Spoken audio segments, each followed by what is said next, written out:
ಎಲ್ರಿಗೂ ಟೀಸರ್ ಇಷ್ಟ ಆಯ್ತು ಅಂತ ಅಂದ್ಕೊಂಡಿದ್ದೀನಿ.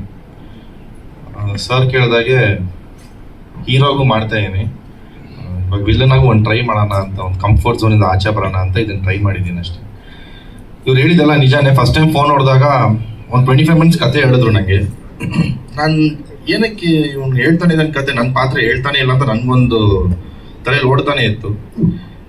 ಆಯಿತು, ಇವಾಗ ನಾನು ಯಾವ ಪಾತ್ರ ಇದರಲ್ಲಿ ಅಂದಾಗ ವಿಲ್ಲನ್ ಅಂತ ಹೇಳಿದಾಗ ಫಸ್ಟ್ ನನಗೆ ಶಾಕ್ ಆಯಿತು. ಓಕೆ, ಆಮೇಲೆ ನನ್ನ ತಮ್ಮಂಗೆ ಫೋನ್ ಮಾಡಿ ಈ ಥರ ಒಂದು ಆಫರ್ ಬಂದಿದೆ ವಿಲ್ಲನ್ ಆಗಿ, ಒಂದ್ಸಲ ನೀನು ಕೇಳು ಕತೆನ ಅಂತ ಹೇಳಿದೆ.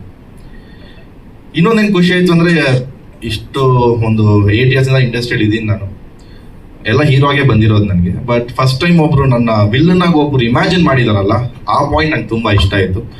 ಆ್ಯಂಡ್ ವಿಲ್ಲನ್ ಅಂದ ತಕ್ಷಣ ಇದು ಫುಲ್ ಆ ಥರ ಒಂದು ಮ್ಯಾಸಿವ್ ವಿಲ್ಲನ್ ಆ ಥರ ಏನಿಲ್ಲ. ಇದು ಒಂದು problem, it's a fight between a cop and a villain ಅಷ್ಟೇ, ಅದ್ರ ಬಗ್ಗೆ. ಆ್ಯಂಡ್ ಒಂದು ವಿಷಯ ಇದೆ ಸಿನಿಮಾದಲ್ಲಿ, ಅದರ ಸುತ್ತ ಈ ಒಂದು ಥ್ರಿಲ್ಲರ್ ನಡೆಯುತ್ತಿದ್ದು. So that was the main reason ನಾನು ಈ ಸಿನಿಮಾ ಒಪ್ಕೊಂಡಿದ್ದು. ಆ್ಯಂಡ್ ಚಂದ್ರಾಸ್ ಅವರು ಏನು ಹೇಳಿದ್ರು, 10 days ಕೇಳಿದ್ರು, 8 ದಿನದಲ್ಲೇ ಮುಗಿಸ್ಬಿಟ್ಟು ಕಳಿಸ್ಬಿಟ್ರು ನನ್ನ. ಸೊ ತುಂಬ ನೀಟಾಗಿ ಮಾಡಿದ್ರು. ಆ್ಯಂಡ್ ಸರ್ ಹೇಳಿದಾಗೆ ಪ್ರೊಡ್ಯೂಸರ್ ಬಗ್ಗೆ ಮಾತಾಡಲೇಬೇಕು. ಯಾಕಂದರೆ ಒಂದೇ ಒಂದು ಸಲನೂ ಅವರು ಒಂದೇ ಒಂದು ಸೆಕೆಂಡು ಸೆಟ್ ಬಿಟ್ಟು ಎಲ್ಲೂ ಹೋಗ್ತಾ ಇರಲಿಲ್ಲ ಅವರು. ಲೈಕ್ ಒಂದಿನ ಶೂಟಿಂಗ್ ಏನಾಯಿತು, ನಾವು ಬೆಳಗ್ಗೆ 6 ಗಂಟೆಗೆ ಶುರು ಮಾಡಿದ್ವಿ, 7 ಗಂಟೆಗೆ ಶುರು ಮಾಡಿದ್ವಿ. ನೆಕ್ಸ್ಟ್ ಡೇ ಬೆಳಗ್ಗೆ 6 ಗಂಟೆ ಆಯಿತು. ಎಲ್ರಿಗೂ ಟಯರ್ಡೆ, ಲೈಕ್ 24 hours ಶೂಟಿಂಗ್ ಮಾಡ್ತಾ ಇದೀವಿ ನಾವು. ಬಟ್ ಸರ್ ಮಾತ್ರ ಈ ಡಿಡ್ಂಟ್ ಗೋ ಎನಿವೇರ್, ಅವರೆಲ್ಲೂ ಹೋಗೇ ಇಲ್ಲ. ಪ್ಯಾಕಪ್ ಆಗೋವರೆಗೂ ಅಲ್ಲೇ ಇದ್ರು. But I miss him. ಅವ್ರು ಇರ್ತಾರೆ ಅನ್ಕೊಂಡಿದ್ದೆ ಇವತ್ತು, ಬಟ್ ಏನೋ ಎಮರ್ಜೆನ್ಸಿಯಿಂದ ಆಚೆ ಹೋಗಿದ್ದಾರೆ ಅವರು. So ya, thank you. ಇಲ್ಲ ಸರ್, ಕೌಂತೆಯ ಈ ಚಿತ್ರದ ಕಥೆನ ಹರಿ ಮತ್ತು ಚಂದ್ರಾಸ್ ಇಬ್ಬರು ಬಂದು ನನಗೆ ಹೇಳಿದಾಗ ಕತೆ ಕೇಳಿದ ತಕ್ಷಣ ಆಯಿತು ಮಾಡೋಣ ಈ ಚಿತ್ರನ ಅಂತೇಳಿ ಅವನು ಹೇಳಿದ್ನಲ್ಲ, ಈಗ ಏನಾದರೂ ಒಂದೇ ಎಕ್ಸ್ಪ್ರೆಷನ್ನು ಅಂತ, ಹಾಗೆ ಆಯಿತು ಮಾಡೋಣ ಅಂಥೇಳಿ ಈ ಚಿತ್ರದಲ್ಲಿ ಅಭಿನಯಿಸಿದ್ದೀನಿ. ಭಾಳ ಕ್ಲಾರಿಟಿ ಇರುವಂಥ ಒಬ್ಬ ನಿರ್ದೇಶಕ ತನ್ನ ಸ್ಕ್ರಿಪ್ಟು ಮತ್ತು ಕಥೆಯನ್ನು ತುಂಬ ಕ್ಲಾರಿಟಿಯೊಂದಿಗೆ ನನಗೆ ಎಕ್ಸ್ಪ್ಲೈನ್ ಮಾಡಿದ್ರು. ಹಾಗೆ ಇಡೀ ಚಿತ್ರೀಕರಣವನ್ನು ಅದೇ ರೀತಿಯಲ್ಲಿ ಮಾಡಿದ್ರು.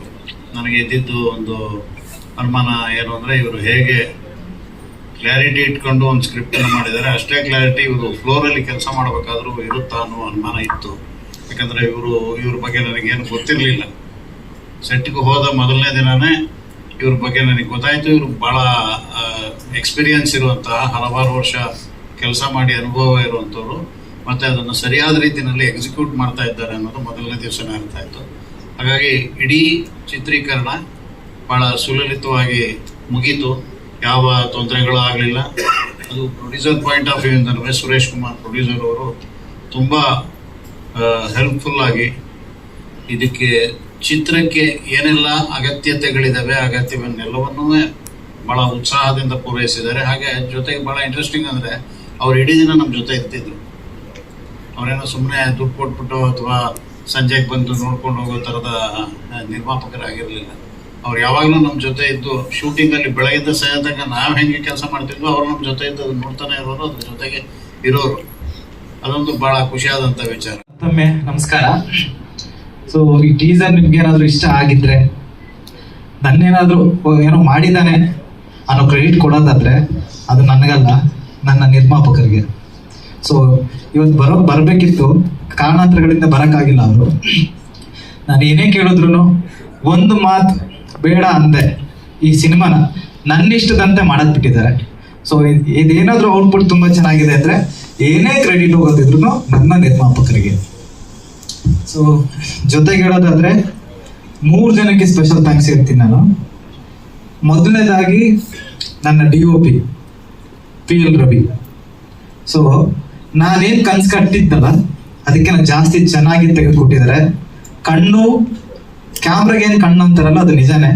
ಸೊ ನನ್ನ ಜೊತೆ ವರ್ಕ್ ಮಾಡಿದ್ದಕ್ಕೆ ಅವ್ರಿಗೆ ಪರ್ಸನಲ್ ಥ್ಯಾಂಕ್ಸ್ ಹೇಳ್ತೀನಿ. ಜೊತೆಗೆ ನನ್ನ ಎಡಭುಜ ಅಂದರೆ ನನ್ನ ಹರಿ, ನನ್ನ ರೈಟರ್. ಸೊ ನಾನೇನು ಫೀಲ್ ಮಾಡ್ತಿದ್ದೆ, ನಾನೇನು ಒಂದು ತಿನ್ ಲೈನ್ ಕೊಡ್ತಿದ್ನೋ ಅದನ್ನ ತುಂಬ ಚೆನ್ನಾಗಿ ಅಚ್ಚುಕಟ್ಟಾಗಿ ನನಗೆ ವಾಪಸ್ ಬಂದು ಹೇಳೋರು ಅದನ್ನು. ಸೊ ಅವ್ರಿಗೂ ನಾನು ಪರ್ಸನಲ್ ಥ್ಯಾಂಕ್ಸ್ ಹೇಳ್ತೀನಿ. ಮೂರನೇದಾಗಿ ನನ್ನ ಉಮೇಶ್ ಅಂತ ಇದ್ದಾರೆ, ಕೋ ಡೈರೆಕ್ಟರ್. ನನ್ನ ಜೊತೆ 15 years ಇಂದ ಇದ್ದಾರೆ. ಸೊ ನಾನು ಪ್ರತಿ ಹೆಜ್ಜೆಯಲ್ಲೂ ಹೆಜ್ಜೆ ಆಗಿ ನಿಂತವ್ರು ಸೊ ನನ್ನ ಸಿನಿಮಾ ಜರ್ನಿಯಲ್ಲಿ. ಸೊ ಅವ್ರಿಗೂ ಥ್ಯಾಂಕ್ಸ್ ಹೇಳಕ್ಕೆ ಇಷ್ಟಪಡ್ತೀನಿ. ಸೊ ಇನ್ನು ಮಿಕ್ಕಿದ್ದು ನನ್ನ ಟೆಕ್ನಿಷಿಯನ್ ಬಗ್ಗೆ ಅವರೇ ಹೇಳಿದ್ದಾರೆ, ನಾನು ಸ್ಪೆಷಲ್ ಆಗಿ ಹೇಳೋದೇನಿಲ್ಲ. ಸೊ ಅವ್ರ ಬಾಯಿಂದಾನೇ ಕೇಳಿದ್ದೀರಾ. ಪ್ರತಿಯೊಬ್ಬರು ನಾನೇನು ಕೆಲಸ ಕೊಟ್ಟಿದ್ನೋ ಅಚ್ಚುಕಟ್ಟಾಗಿ ತುಂಬ ಸುಂದರವಾಗಿ ಸೊ ನನಗೇನು ಬೇಕು ಅಂತ ಮಾಡಿಕೊಟ್ಟಿದ್ದಾರೆ. ಇನ್ನು ಅಚ್ಚುತನ ಅವರು ಹೀರೋ ಅಂದ್ರೂ ಅದೇ ರಿಯಾಕ್ಷನ್, ಅಣ್ಣ ಒಂದು ಕ್ಯಾರೆಕ್ಟರ್ ಅಂದ್ರೂ ಅದೇ ರಿಯಾಕ್ಷನ್, ಅಣ್ಣ ನೀವು ವಿಲ್ಲನ್ ಅಂದ್ರೂ ಅದೇ ರಿಯಾಕ್ಷನ್, ಅದ್ರಲ್ಲಿ ಏನು ಚೇಂಜಸ್ ಇಲ್ಲ. ಸೊ ಇನ್ನು ಮನು ಸರ್ ಬಗ್ಗೆ ಹೇಳಬೇಕು, ಮನು ಸರ್ ಬಗ್ಗೆ ಹೇಳಲೇಬೇಕು.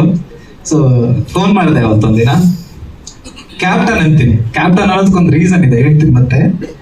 ಕ್ಯಾಪ್ಟನ್ ನಮಸ್ಕಾರ, ಏನ್ ಮಾಡ್ತಿದ್ದೀರಾ ಅಂತ. ಪೂಜೆಲಿದ್ದೀನಿ, ತಾತಂದು ಪೂಜೆ, ಒಂದು ಅರ್ಧ ಗಂಟೆ ಮಾಡ್ಲಾ ಅಂತ ಅಂದ್ರು. ಸರಿ ಕ್ಯಾಪ್ಟನ್ ಅಂದೆ. ಅರ್ಧ ಗಂಟೆ ಬಿಟ್ಟು ಕರೆಕ್ಟಾಗಿ ಅರ್ಧ ಗಂಟೆ ವಾಪಸ್ ಮಾಡಿದ್ರು. ಹೇಳು ಮಗ ಏನೋ ಅಂದ್ರು. ಒಂದು ಕತೆ ಹೇಳ್ತೀನಿ ಅಂದೆ. ಸರಿ ಹೇಳು. ಹೇಳ್ತಾ ಹೊರಟೆ ಕತೆ, ಕೌಂತೆಯ ಕತೆ ಹೇಳ್ತಾ ಇದ್ದೀನಿ. ಒಂದು 25 ನಿಮಿಷ ಕತೆ ಹೇಳಿದೆ. ಕತೆ ನಿಲ್ಸು ಅಂದ್ರು. ಯಾಕೆ ಕ್ಯಾಪ್ಟನ್? ಅಲ್ಲ ನನಗೆ ಕತೆ ಹೇಳ್ತಾ ಇರೋದು, ನಾನಿಲ್ಲಿ ಅಂದ್ರು. 5 ನಿಮಿಷ ಮುಗಿಸ್ತೀನಿ ಕತೆ ಅಂದೆ. ಸರಿ ಹೇಳು. 5 ನಿಮಿಷ ಕತೆ ಮುಗಿಸಿದ್ಮೇಲೆ ಇವಾಗ ಹೇಳಪ್ಪ ನಾನಿಲ್ಲಿ. ಕ್ಯಾಪ್ಟನ್ ಅದ್ರಲ್ಲಿ ಒಂದು ವಿಲನ್ ಕ್ಯಾರೆಕ್ಟರ್ ಬರುತ್ತಲ್ಲ, ಅದ್ ನೀವು ಮಾಡ್ತೀರಾ ಅಂತ. 2 ನಿಮಿಷ ಆ ಕಡೆಯಿಂದ ಸೌಂಡೇ ಇಲ್ಲ.